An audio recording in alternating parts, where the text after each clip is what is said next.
I really am honored to be here. What a tremendous privilege it is. The insight that the elders have here to put this on is an amazing service to the brotherhood. Really appreciate that a lot. It also comes with tremendous responsibility. One time I was making announcements at church and I happened to say, I think we have a really good Bible school program. I'd like for you to come. If you haven't been coming, come once. And if it's not worth your time, don't come back. I got in all kinds of trouble with that from the teachers. But the teaching improved, and the attendance went slightly up. And anyway, that's what they get for having a Yankee in Tennessee. So, and not knowing the culture there when I came 30 years ago, I didn't even know what grits were, and I told the waitress, well, bring me one. And it was kind of a rough start. I didn't tell her that I just came from upstate New York, and just told her we'd just moved to Tennessee.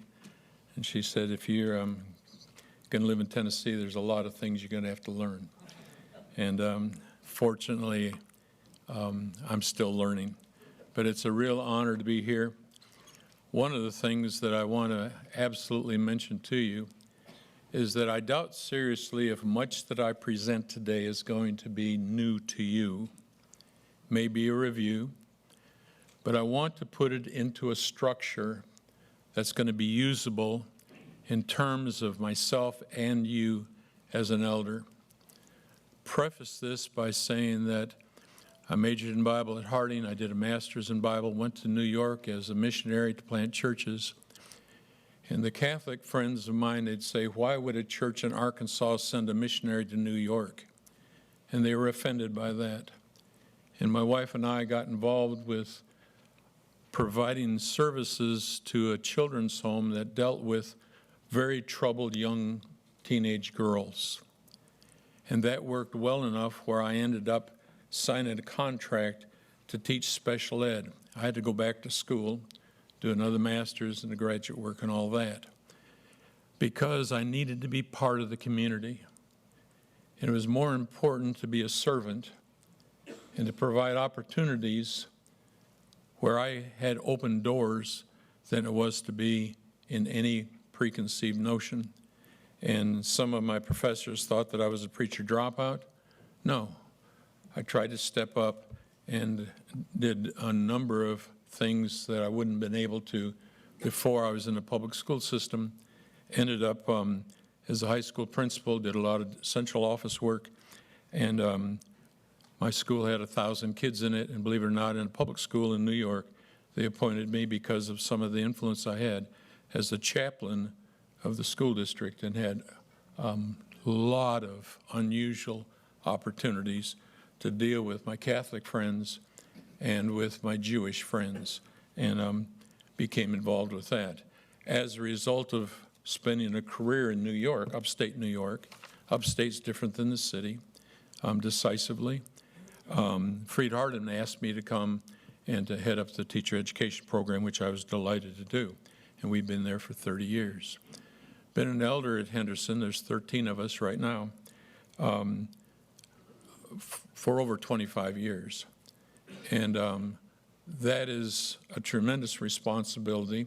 The congregation there is not only serving the university, but also right at 400 families. One of the things that I was doing as I was at the lectureship going through the booths in 1910 in February, the first week in February, and the earthquake in Haiti had occurred just before that. I guess I need to get on with the program here. Let me, in Haiti, and the neighboring congregation asked me if I'd be willing to go and manage the rebuilding of the children's home and some of the property there in Port-au-Prince. And I did that. And one of the interesting things that I learned was, there are a lot of things I learned, was that people there were really blessed, even if they had a pair of shoes. One woman told me, she said, if I get 2 meals a week, I feel really fortunate, because there's many days I don't have enough food to eat, and I have to share that with my family. One of the young men that was working in that reconstruction, there were walls and buildings that had collapsed, and they were being removed by hand and by wheelbarrow. This young man all of a sudden stopped, and he kind of yelled, and I asked him what the problem was. And in very broken English, he said, look at my foot. He had a pair of flip-flops on. You know, they're just the sole and the strap across your toes.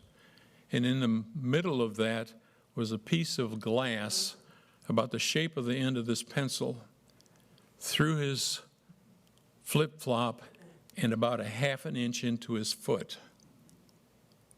And he said, that hurts. And I helped him pull that glass out of his foot, his flip-flop off, and his foot didn't bleed. And his feet were absolutely filthy, and they hadn't been washed for ages. And his feet had been calloused so bad from going barefoot.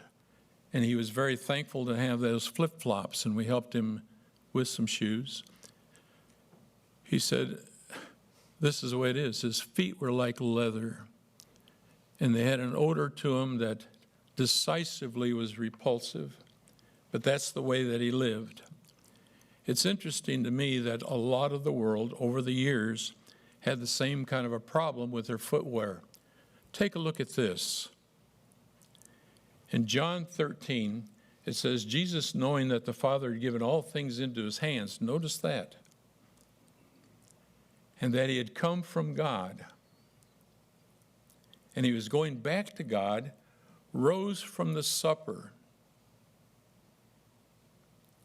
and laid aside his outer garments, and taking a towel, tied it around his waist.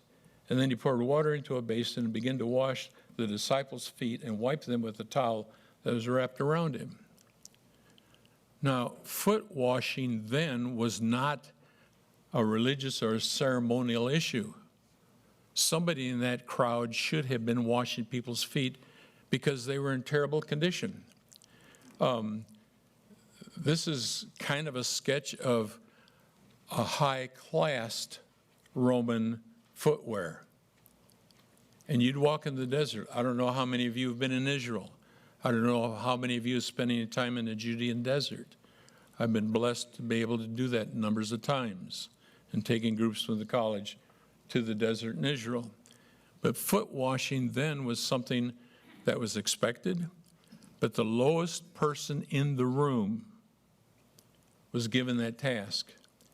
And Jesus, knowing who he was and where he was from and what his task was and what his future was going to be, got up from that supper and did the unthinkable to feet that were just despicable and washed their feet. That was the example of Jesus. Now, I've heard sermons preached on Romans 10, and I think many times they miss the boat. How do they preach unless they're sent? And they walked most of the time. And it is written, how beautiful are the feet who preach the good news. And their feet like that person in Haiti, whose feet were like leather. If they stepped on something sharp, wouldn't bleed. That were calloused so badly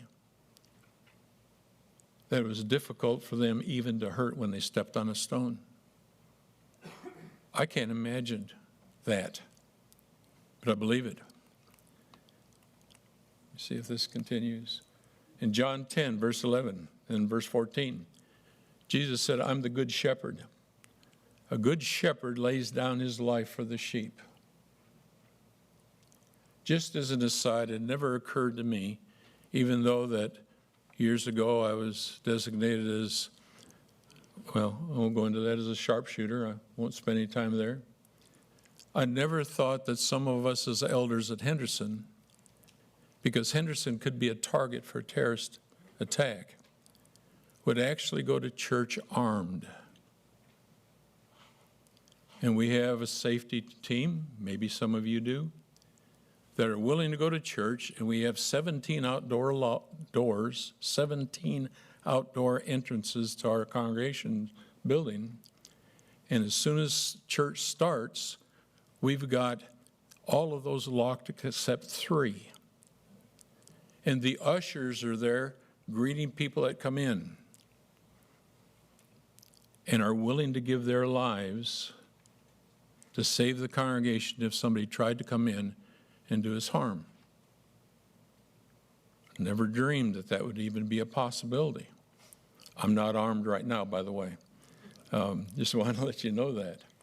We also have the technology in such a way that back in the control room, we have a button, and we close the doors to the auditorium.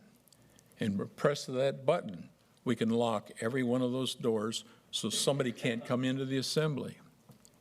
Life has changed substantially for us as leaders and shepherds in the congregation, and to provide safety and security. And there are a lot of people in the congregation that know that and feel very secure in terms of being able to be there safely in the congregation there.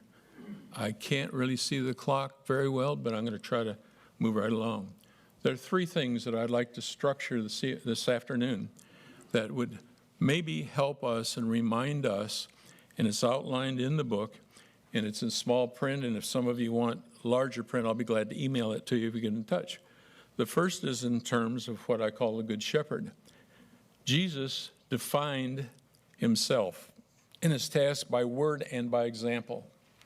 And that is so important for us as shepherds. And the first of a number of things that Jesus did is Jesus specifically identified the behaviors that he expected. We as shepherds need to have an expectation of members, and then gently, we'll deal with that in a minute, gently bring people to the point where they can serve in those identified areas. If you turn with me to the 5th chapter of Matthew, very quickly I'd like to deal with this. In the 4th chapter of Matthew, it talks about Jesus being at the north end of the Sea of Galilee. Been there, it's a beautiful place. Rather than being in a synagogue, he went to an open area, and he asks his disciples to follow him. But there's 3 crowds there. His disciples who are there to learn. There are people there because he was the medicine man that could heal all kinds of things, and they're there to either watch or to have someone they loved healed. And then you had the people that thought that they knew God's will so incredibly well. They were the judges and they were the jury, there to find something wrong with this man from Nazareth. He was from the wrong crowd. He was from the wrong part of town.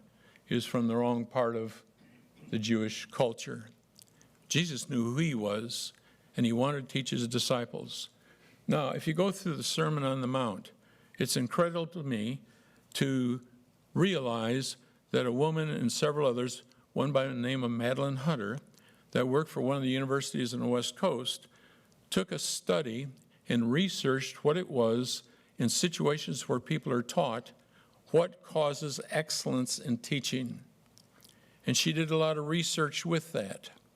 And in a presentation, she would start with, and she identified what effective teachers do. They start out from the very simple to the complex, defines terms to make sure people understand, give expectations of what is expected in the students, then sets up a series of evaluations, self-evaluations, so a person could in fact find out whether they were living up to the message that Jesus was teaching. We'll get into that, of what good teachers do in the classroom. That impressed me when I compared her research to Matthew 5. It's identical. Not only was Jesus the master teacher, but 2,000 years before Madeline Hunter did her research, Jesus was an example of outstanding teaching. Now take a look at the beginning of Matthew 5. We won't spend a great deal of time here because there's a lot of stuff I'd like to just share with you. He starts out with the Beatitudes. Blessed are those who mourn. He gets into that. Blessed are the poor in spirit, for theirs is the kingdom of heaven. No doubt about that. Blessed are those who mourn, for they'll be comforted. Well, we hope so. Blessed are the meek, for they shall inherit the earth. Just general kinds of concepts. But when he gets down to the last of the Beatitudes, he really gets where the rubber meets the road.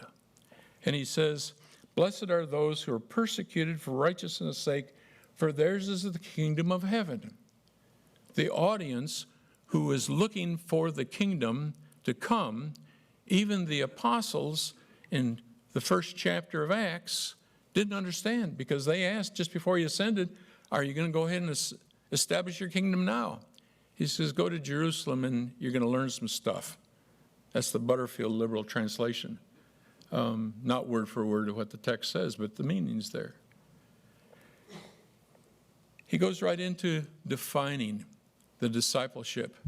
He says, you're the salt of the earth. But if the salt is lost its taste, how will the saltiness be restored? Then he says, you're the light in contrast to the darkness. Says, do people put a lamp under a basket? No, they have it out. He's talking to his disciples. He's defining exactly what the terms are going to be. And he follows that as he goes through. And then he says that the Christ, that's him, is the fulfillment of the law. Then if you go through this very quickly, he talks about anger. He talks about lust. He talks about divorce. He talks about taking oaths and being people of our word. He talks about retaliation. He talks about loving your enemies. How weird is that? To love your enemies. Matthew 6, giving to the needy, being benevolent. When I was in Haiti and came back, I'd never seen hunger in my life before I went to Haiti in 2010. And my wife picked me up at the airport in Memphis. And I hadn't eaten that morning because the flight was early and it was just about lunch by the time we got there. And we went out to a restaurant. She took me there to have lunch. And I almost couldn't eat because for 2 weeks I'd seen people who were thankful for anything that they had to eat. We gave the man with the hurt foot some food and things because he missed lunch there. He worked for $7 a day plus lunch. And because we were taking care of his foot, he missed lunch. So several of us went and got some crackers and one thing another and gave it to him in a sack. He said, I can't take it in a sack. He literally undid his pants and shoved crackers and things in his shorts and in the cuffs of his pants and everything else. I said, what are you doing? He said, I'm going to take this to my family because this is enough groceries to last us for several days. We don't have that kind of food. I said, what about just take it in a sack? We'll give you a sack full. He said, if I take it in a sack full, I won't be able to make it home because I will be robbed and probably murdered over the crackers that you're giving me. I'm having lunch in a restaurant and looked around, and there's more food thrown away at the end of a meal than what scores of people would have loved to have had in Haiti. I almost couldn't eat lunch because of that anxiety. If you go on with the Lord's Prayer, how should we pray? Not long, lengthy prayers, but get to the point. Talk to God as your Father. Understand that He cares and He listens. Do I understand why the God of creation would listen to me when I bow my head and talk to Him? It's because He is a father and I'm His kid. I've got 3 children. When they were little, they did stupid things, just like their dad did when I was little. But I was still their dad. And did I beat them up because they did something childlike? No, they're children. And if we understand, and I think we do, that God, the creator of this universe, made us and wants us to be obedient children, but we grow in that as examples and as leaders. We don't have to talk a long time. Send my wife a note, just say, hope things are well, or somebody else I'm in touch with. And then it talks about fasting. And then at the end of chapter 7, there's a test there basically in terms of how are you doing? Jesus modeled then the behaviors that he expects. You go in Matthew 5, 6, and 7, those are the things that characterizes Jesus. And in his life, he modeled those particular behaviors. Let me see if I can get this going again. Am I doing something? I think every computer has a demon. Jesus provided opportunities for his followers to develop the behaviors he expected. It's amazing he chose the disciples that he did, the 12, and they followed him, and they saw how his behavior matched what he said. And then he sent them out on a limited commission, and he gave them a practice, and then he critiqued their behavior and he coached them. I think one of the most amazing things in Scripture is Christ told Peter that, you think that you're really into this in big time. But I'm going to tell you, there's going to be a time when you deny me regularly. And before the cock crows 3 times, you're going to deny me.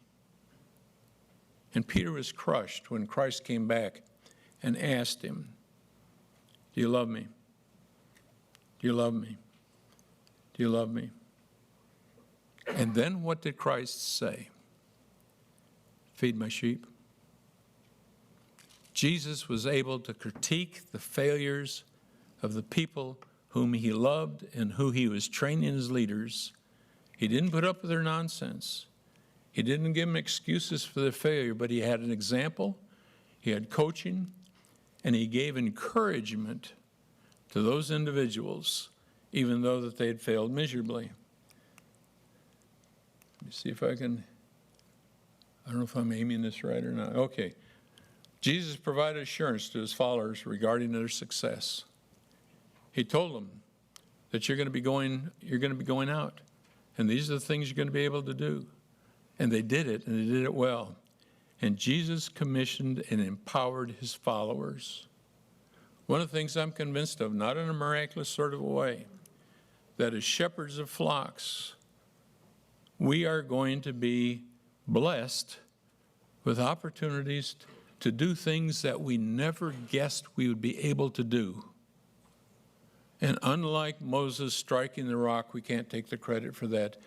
Jesus is providing providentially for us to be able to accomplish his work. Jesus, in fact, told very clearly what he expected and did a marvelous job of being an example, providing opportunities for growth, and then guiding people along. Now, this is something you may or may not be aware of. There's a book, I've got it over in my case, called Please Understand Me. I didn't understand, I was unaware of the material that Myers and Briggs put together in terms of personality. And one of the things as shepherds I am absolutely convinced, and I'll tell you why in just a second, that we need to take a personal inventory of ourselves as disciples and of the leadership that we're in, because we're not all alike. And in this, and by the way, you can buy that book on Amazon as a used book or a new book for anywhere from $12 to $25. But if you look in your book, there's a website, you can download it free on a PDF file. And I like a bargain, so I thought I'd share that with you. The Myers-Briggs personality inventory isn't a test that's right or wrong. It helps define who you are. And that helped me understand myself and how I've behaved. Because it takes a look in the mirror, and I found out, as strange as I seem to have run into problems in the past, I'm an introvert. I try not to appear to be. But as a second grader, I'd enrage my teacher. She looked at me one day and she said to Ronnie, what is 2 plus 2? I said, 2 what? And she said, what do you mean? I said, well, if it's 2 dozen, then that helps me figure out what the answer is. It may not be 4. It might be 48. It might be something different. If you have 2 families and each one have 3 kids, that would be 10. So you tell me 2 what? And I was a second grader. She says, you sit there and you be quiet and don't be such a smart aleck. Well, she never agreed with me that maybe there was another way of looking at things. I found out by taking a Myers-Briggs, I'm not particularly bragging about that, 97% of the people in the United States, no, let me put it the other way, there's only 3% of the people with a personality like mine. Now, as an elder, I've got to understand the other elders look at things differently. We've got an elder who's an extrovert. And if this is the congregation, Charlie'd be all over the place. Love Charlie, does an outstanding job. He knows everybody, he knows everybody's name, he knows 3 generations ago, he knows everything. I'll go through the congregation about 30 minutes before Bible class and talk to a number of people, but it's a very deliberate act. Because I know as an elder I need to be in contact with people, but that's not easy. Some people are very outgoing, and sometimes in elders' meetings, extroverted elders kind of stick their nose in everybody's business, an introvert will think. But they're simply referring back to their personality. The next is people who absolutely know this is the answer. 2 plus 2 is 4. Don't give me anything else. And then there are people that look at the possibilities. 2 what? So in this case, I'm an introvert and I'm an N. There's a lot more that goes with that. There are people that are thinking, they reason. They have to be a rational reason for everything they do. And that can be an asset, it can be a problem. Other people just kind of fly by the seat of their pants. And that's okay. They have an intuition. They may be more right than wrong. And then they deal with somebody, well, why would you make that decision? I don't know, it just seemed the way it ought to be. Can't give it. In this, I ended up being a T. And the last part of this is whether a person is judgmental or whether they're perception. And a J is a person, this is it. And a person who's a P is a person who looks at things differently. Give you one example, then we'll move on. The person that convinced me to go from the classroom into school administration was a person who I also served as an elder with. He died of COVID about a year ago, unfortunately. He was a professor at Harding, Richard Peck. Loved the man. He was one of the people I went to that loved me in spite of my warts. He was an elementary principal in the same district as I was an elementary principal in the same district at that point in my career. He came to me one day and he said, the women in the PTA meeting said, we don't have a playground as principal. I want you to figure out how we can raise enough money to build a playground in the schoolyard. He said, I don't have any money. That would be expensive. So he comes to me and he says, Ron, if this was a request, what would you do? And I scratched my head and I said, oh, that's simple. In Syracuse, in the city parks, they've been taking construction materials like concrete tubes, culverts, railroad ties, different kinds of construction beams. They got dump trucks full of dirt and gravel, and they built what they called very unique, creative playgrounds. The kids could climb on, they could play on, they could swing on, they could climb through, and it was beautiful.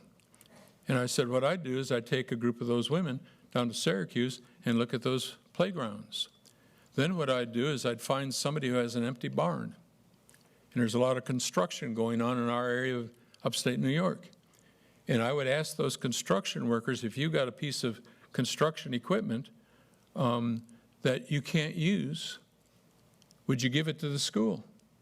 And over the winter, unknowing to me, Richard did that. He collected all this material, and on one Saturday, he got the women together and a whole bunch of people in construction, and on the playground, they brought in truckloads of gravel and dirt and culverts kids could climb them through, and towers that they built, and it didn't cost anybody a cent other than good organization, an empty barn, some women that you couldn't say no to, and a bunch of volunteers on a Saturday, and it was a double spread in the local newspaper. The next school board meeting, I'm sitting there with the other administrators, there were 9 of us, and the superintendent looks at me and he says, Ron, why didn't you come up with that idea? Your school doesn't have a playground. And I just took the beating. One of the problems with my personality, and I've got to work on this and I work on it vigorously, is I can come up with 10 great ideas. And if you don't like that, I'll come up with 10 more. Simple as that. Richard, on the other hand, he says, which way should I run? And I said, run north. He'd run north till he dropped dead. He never got sidelined.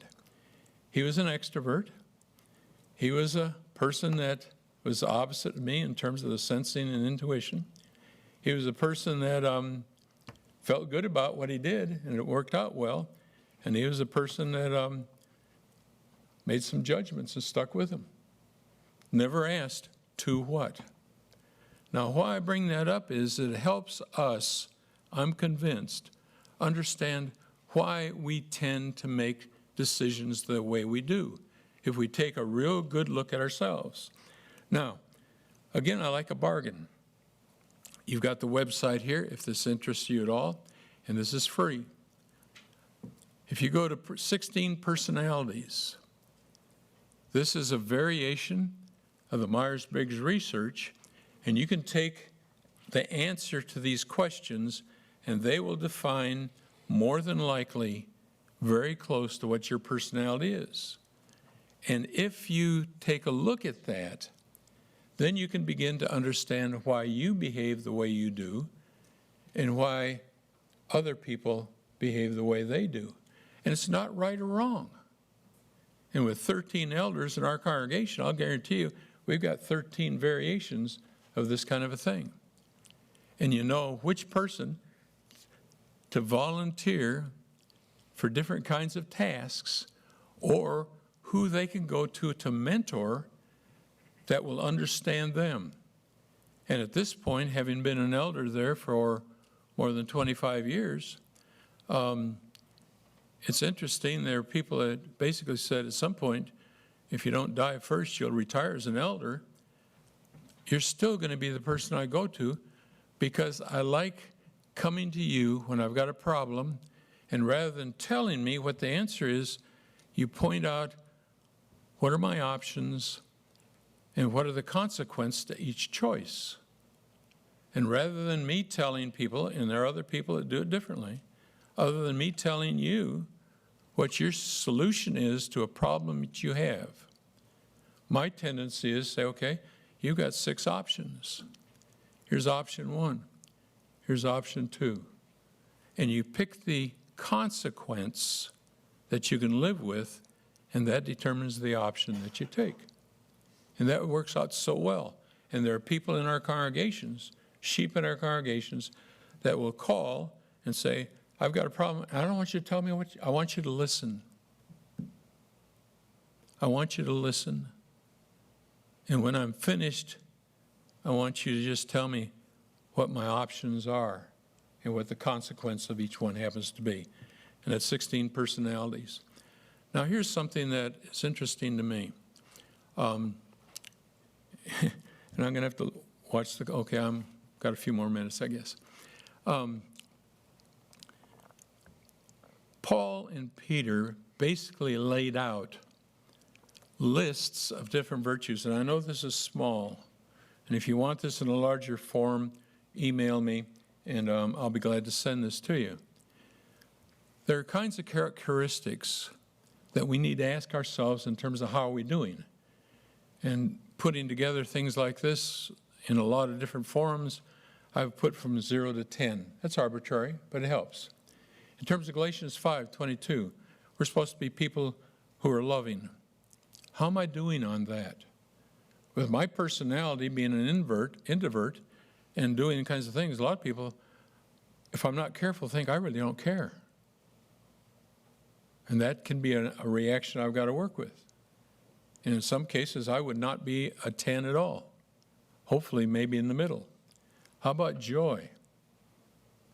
Is my cup half full or is it half empty?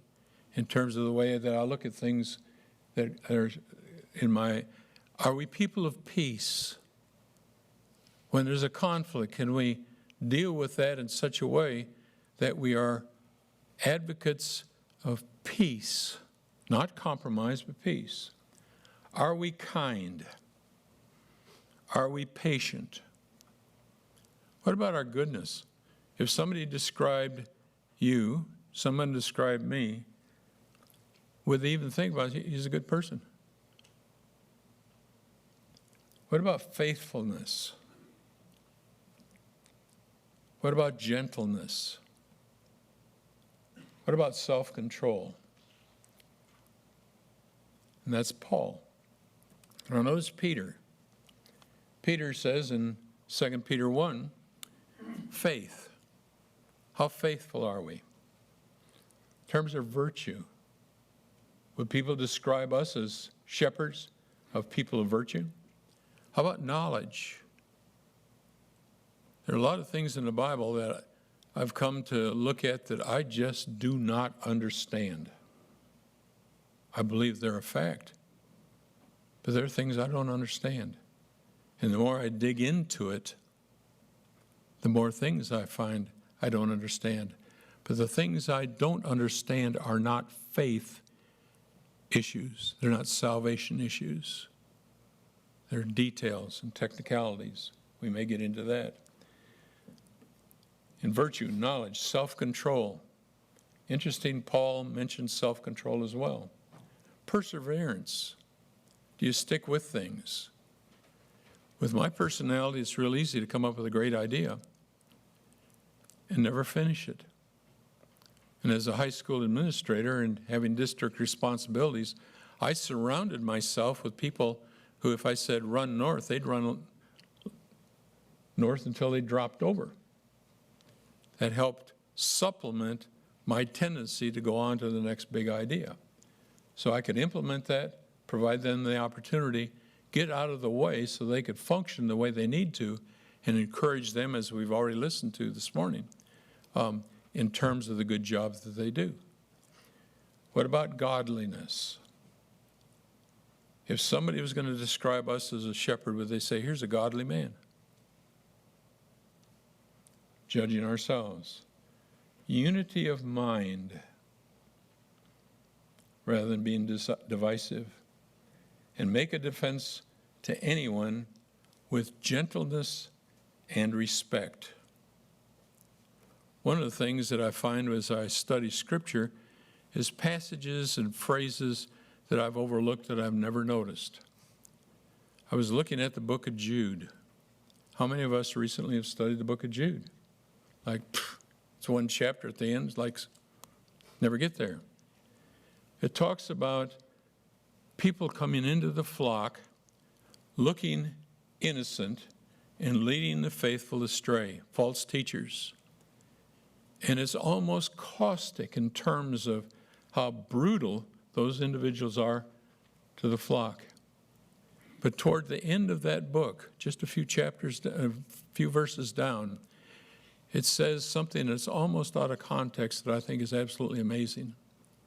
It says, with people who doubt or people who question, would be a translation of that Greek word, be gentle with people who doubt. People who ask the to what aren't necessarily criticizing or denying the faith, They're just that type of personality that wants to reason more and think more. Be gentle with people like that. And I was able to help understand myself. Now, it's interesting, when you look at this passage, the self-control comes up on both lists. Are we people of self-control? Do we model that to the people that we shepherd?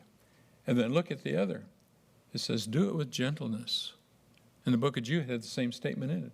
Even people that ask those crazy questions, be gentle with them. They aren't trying to tear the faith down, but be gentle with them. Now, see if I can. Okay, the deliberate identification and nurturing of potential leaders, and this is where I'd like to spend just a little bit of time. And I'm almost finished, believe it or not. There's no worse death than being talked to death. And there's nothing worse than me trying to press a button and I don't know if I know how. Okay, there we go. Notice this example of the talents. There's a person with 1 talent, 2 talents, and 5 talent servants. And the master, you know the story. You've taught the story. He gave the 5 talents, he gave another 2 talents, another 1 talent, each according to his ability. Everybody in our flocks do not have the same ability. And even though we only have a little bit of an ability, we need to make sure that we nurture those people not to bury those talents, even if they're only good at one thing. And the one, obviously, we know the story, that had 5 talents, good and faithful servant. And he was given more abilities. The person with 2 talents, we know the story, was given 2 more. And the one with 1 talent didn't waste it. He didn't lose it. He didn't give it away. He didn't forget where it was. When the time came, he dug it up and he said, I'm giving back to you what you gave to me, and I've taken good care of it. And he was the one who is found as the unfaithful servant. Now, what does that have to do with us as shepherds? We have to recognize that everybody isn't the same. And some people have just amazing talents and a wide range of opportunities. And we can give those people the opportunity, following the example that Jesus used, letting people know exactly what's expected, providing them with an example of how they should do it, and then following through with giving opportunities for failure as well as success, the coaching, and letting them go on ahead. Now, isn't that amazing? Okay. The training model used by Jesus, and we can duplicate this, is instruction. Okay, maybe over this way. To model the behavior, one of the things I found is being very successful in hiring and unfortunately having to let people go is to model the behavior that you expect of the people who answer to you. We grew the graduate program at Freed Hardeman from 4 graduate students the first year we put it into operation. 10 years later, we were just under 400. And one of the things I expected of the other professors in that graduate program was that they were willing to do what I asked them to do if I did it myself to start with. So I'd drive 40 miles off campus, and in a school, I'd make arrangements to teach a graduate class for a faculty, and I'd have 40 students there. Then the next year, when we taught another class someplace, I'd ask a professor, and they couldn't say, well, you've never done it. You don't know what it's like. I did it first. I modeled behavior. Then the practice that a person needs. And then coaching. Coaching is so incredibly important. I'll get into this in just a second for just about a minute. The duplication on game day of model behavior. You get out and you practice that. You provide opportunities for do it. You analyze the performance of specific coaching. And let me back up. And you raise the bar like the talents to a higher level, and a person is able to jump that. Now, What does that have to do with being future leaders that we're bringing up? Well, one is, there, maybe over here. Okay, first of all, you identify men that meet the requirements listed in 1 Timothy and Titus. Not going to spend a great deal of time on this, but this is so incredibly important. There are people in the congregation that are doing an awful lot of stuff, and you recognize them. What had nothing to do with this workshop, but last week I took one of our members aside, and I said, I really appreciate the kinds of things that you've been doing for the last year and a half. Have you ever thought about being an elder here at Henderson? He said, never crossed my mind. I said, I could see you in the future being one of the leaders, one of the elders in this congregation. And he said, how do I get from where I am to there? And he already assigned me as his coach. And I hope I'm able to say, watch me, and then provide him opportunities. And then you encourage. We talked about that this morning. Have you ever thought about being an elder in this congregation? One of our elders right now, young enough to be my son. That's the problem when you get to be my age. In fact, Roy and I were in the same teen group 1,000 years ago. Was that about right, Roy? And we'd hang out as seniors in high school and run the old Chevy up and down Main Street and one thing and another, just being a nuisance. You know how high school seniors are. He was the passenger, I was the nuisance. But you just ask, and you encourage, and you provide opportunities, and then you become a mentor in strengthening the markers of spiritual maturity. One of the things that was suggested to me when the pandemic occurred, we've got more people in our congregation that are 65 and older than most congregations in the Brotherhood. We've got a marvelous number. But when COVID came, they were afraid to even get outside the house. What is it you need? I need my lawn mowed. I need groceries. I need to pick up something at the pharmacy. I need to have something dropped off someplace. And there are things I wasn't able to do, but I was able to call some of the deacons and say, this is kind of in your job description. Would you go ahead and do this? And we took care of it. And there were 50 people that on a regular basis, and there were another 50 people, another elder was taking care of, and another 50 people, another elder was taking care of, meeting the needs of people, and modeling, identifying, encouraging, and mentoring. And that would be the encouragement I'd have to you, and hopefully this was worth your while.